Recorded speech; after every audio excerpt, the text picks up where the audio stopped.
Welcome in, guys. RV Life, DJ Darren. Today we're going to be discussing computer case cooling, custom cooling, hacking your own cooling and whatnot on the cheap. Let me show you my computer here. Super cheap. I wanted a small case and nondescript. I don't want any lights. I just want my computer performing fast. I don't care about any lights or any of that stuff. I want it to cool good and to be compact and non-discrete too. And this is not that expensive of a computer. This is a cheap computer, but in the future I want to put it in a small box, all compact, nothing special, but inside, of course, super special, you know what I mean? So let me explain what I've done here. So I got a real basic system here, probably without the video card, a little bit under 400 bucks, pretty cheap. So let me show you what we're doing here. This rig, I'm playing the new Battlefield 5 full settings and getting between 30 and 60 frame rates, which is pretty good. So I can play that game, have fun, and not have any degradation of video, none of that, full speed. So let me show you what I got here. So the case was about 30 bucks, 40 bucks. I had to highly modify this case. Power supply, evga 600 watt. Eco model. I just got my SSDs just hanging out. I don't mount my SSDs anywhere. Usually I was putting them under the CD right here, but I just put them here now. I got four SSD drives here. Okay. The motherboard I got is just a cheap Gigabyte 970 DS3P. This is cheap, you know, under like $100 or under. Processor is the AMD FX 8320. I had the 8350, but it burnt out. My kitty cat peed on my computer, so it killed everything. So that's my new motherboard. They're just all cheap. The video card, pretty good video card, GTX 970.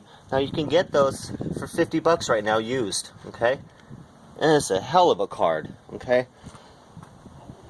This system, I'd say maybe $400 total with the video card, and I can play everything full settings on Battlefield, have fun, and do all that. This is a very cheap system, but it is super fast, super efficient. So let me show you what I've done. Just recently I added water cooling. I paid 60 bucks for that, and you can see it's mounted here. I had to do some serious modification though. I had water cooling in here before, but it broke and spilled all over the motherboard and burned stuff out. So now the mother cooling systems now are self-contained, so you don't add water or anything. They're sealed from the factory, and I hope they don't leak. So that's good. That's good. So I bought a $60 water cooled system because it's pretty hot. It's pretty hot coming out the back here. Not adequate flow. And the CPU was just getting so hot, so probably 80 degrees Celsius. It got that down to like 40, I think. I lost a lot of heat. So what I did, basically, the standard water cooling setup had it so that the fans were blowing through the radiator out. Now, obviously, that's not good. I want my air coming in the front, moving through the computer, and out the back fan, okay?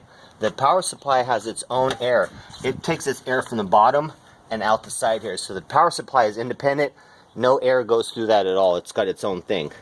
So I need the air to move from the front, out the back of this fan, and out this, you know, little open area right there. So the problem was, when I got my water cooler, the fans were blowing that way. So if you wanted to mount this, you'd be taking the air and blowing it out through the front, which I didn't want that. I don't want that. So what I did was I reversed the fans. Okay, I took the fans off, I reversed them and put them back on there and mounted. And then I mounted it on the back. Instead of inside here, I mounted it on the out and just used the original screws that go through the whole thing. The screws are like that long. I just put them right through there. Now look what I had to do, you guys. Look at the cutting that I had to do on this. Let me show you here what I did. I did serious cutting in here. I cut away with some snips. It was real easy because I just cut where the little holes were. So I cut the snips, I cut all that metal out. I cut all that metal out so that the fans don't have to blow through a mesh. The problem is that mesh like this, it's resistant. It's resistant to the air, and if the fan's too close, it just doesn't blow and move air. So I found that it's a lot better air if I just cut out this whole area right here. So I just cut out the whole area. And then this one too. I just cut out, snipped it, you can see. I snipped out the whole area. And it flows so much better air, okay? Yeah, there's gonna be a little more dust, but I just take this thing out in the backyard here and I blow it out with an air blower, like a leaf blower.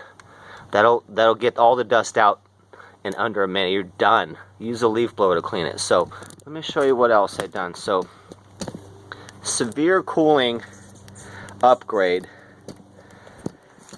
by modifying this water cooler here. Okay, so now the air comes in right through there. Doesn't have no resistance. Blows straight through here and no resistance out. Now I also found that my exit, all my fans were too slow. So I bought a new set of fans and they were kind of the same speed. So I had to buy one 3,000 RPM fan right here. So it's a $15 3,000 RPM fan, which can go up to 3,000 RPM for the exit. The computer controls that. It's on the motherboard, so the motherboard controls the speed of that, but a lot better cooling. So my exit fan is a 3,000 RPM fan, plenty of cooling, bringing it out, you know. And these stock fans were good for the water cooling. They just had to be reversed so that they pull air. It's a lot better to pull air through a radiator than to try and push it. On your car, they don't push air through a radiator, they pull it through, okay? A lot better cooling to pull air through the radiator rather than to push it, because you got all that mesh right there you're trying to blow against. How are you going to blow air all against that? You know, you're pushing and it's all turbulence, it's just pushing against all that rather than being pulled through. You have at least twice as better airflow when you're being pulled through. I'm serious. Twice as better airflow being pulled through the radiator, okay? So big factor, big difference in cooling here. As you see, I got this little CPU or this memory cooler. This is 20 bucks, made by Alessi, A-L-S-E-Y-E, Alsci. Really nice, cooling my memory down right there. And so yeah, we got everything that's super nice and super cool. Took some time to cut, took some little bit of cuts and blood and scratches on my hands, but the cooling on this thing is phenomenal. The problem was too is twofold. It get too hot, and then the game I was playing would shut off because it's too hot. And then secondly, my room would get too hot here in the summer. It's been getting hot, dude, so this computer's blowing so much hot air out of it before. My room is significantly hotter. So now, my room is a lot cooler now that the whole system is running cooler. It is great. It is so much of a difference from just the water cooling. I would highly suggest you guys invest in that.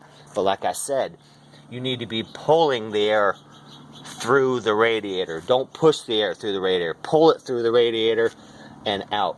And you want to move your air through and out the back. So that's the upgrades I did. $60 water cooler, cut all the stuff out, reversed the fans, mounted it on the outside here because I have room here. I have room just barely to mount that in there. Okay, and then upgraded to a 3,000 RPM exit fan so it can exit the air enough. It wasn't exiting enough air, so that's good. And it also has these slots to go blow out through too as well that the radiator blows through. So that's basically what I did, real on the cheap. Let me give you a cost breakdown of this computer, this little beast. The motherboard, Gigabyte 970A-DS3P, 100 bucks. Processor, about 120, 100 bucks. That's the AMD 20E, which is an eco model, not really so good for overclocking or whatnot, but that's all I could get. So that's about 200.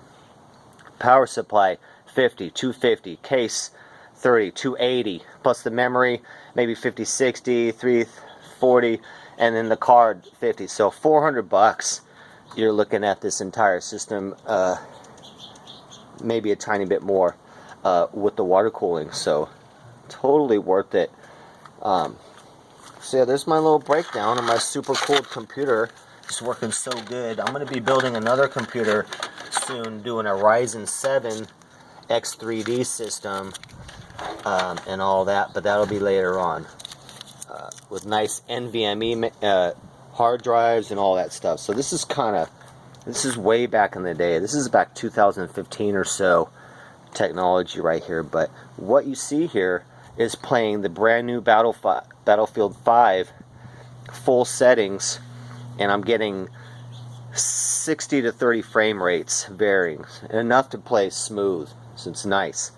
I did try doing another card in Crossfire, a second video card. None of it worked. It actually was a little worse settings, so I'm just running one video card.